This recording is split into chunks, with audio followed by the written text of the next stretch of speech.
Hi everyone, I am bringing you the second installment of the personal icons videos, which I began last week with the stones as something that I gather and have an affinity for. And I want to move on to two more icons because they are similar in a way. One is the house and one is the dress. They're both enclosures, they're both protection from the elements, from the cold. They both can provide sanctuary, and they also have an element of personal identity that we connect, especially to our first home. So in the course of many years, I have made houses in my quilts. I have built houses, as this one is one I call a word house.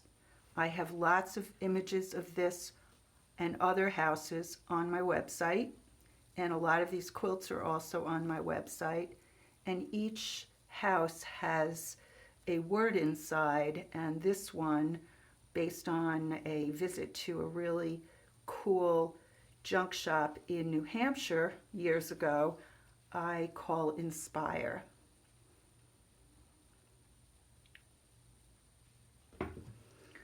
I have a house here on a quilt, and it's also a kimono that I made in 2002, and so it is actually related to houses and garments at the same time.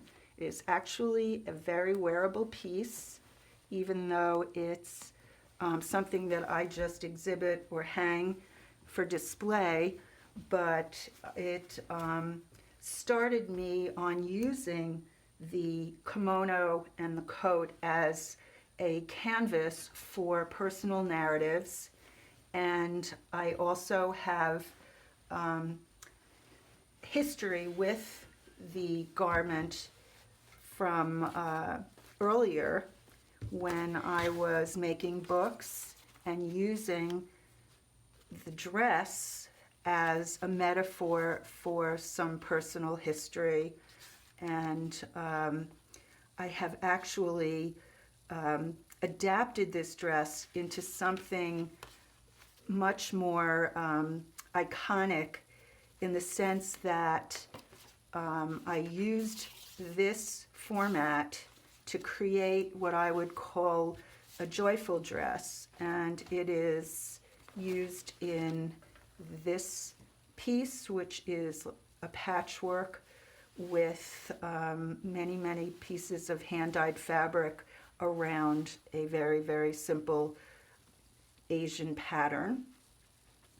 I've used it in this piece, where I have used a very glittery fabric, and you can also see there are houses in this piece as well.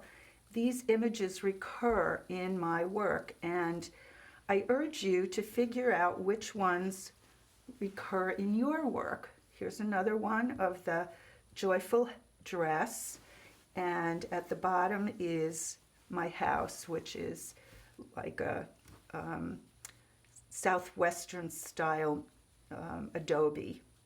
And there's lots of story going on in this piece in particular. I call this a totem.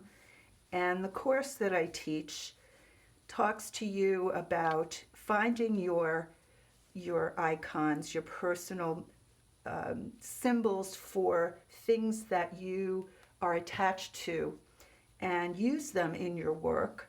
And in the case of the personal totem workshop, building a totem that incorporates all of your icons. So I urge you to be looking out, becoming aware. Here's more houses, fabric that I designed, of things that repeat themselves, these patterns that occur very organically in your life, things you gather, things you assemble and order, collect you will find that they make your work much more personal, much more authentic, and give it the signature that is really important to have, critical to truly original artwork.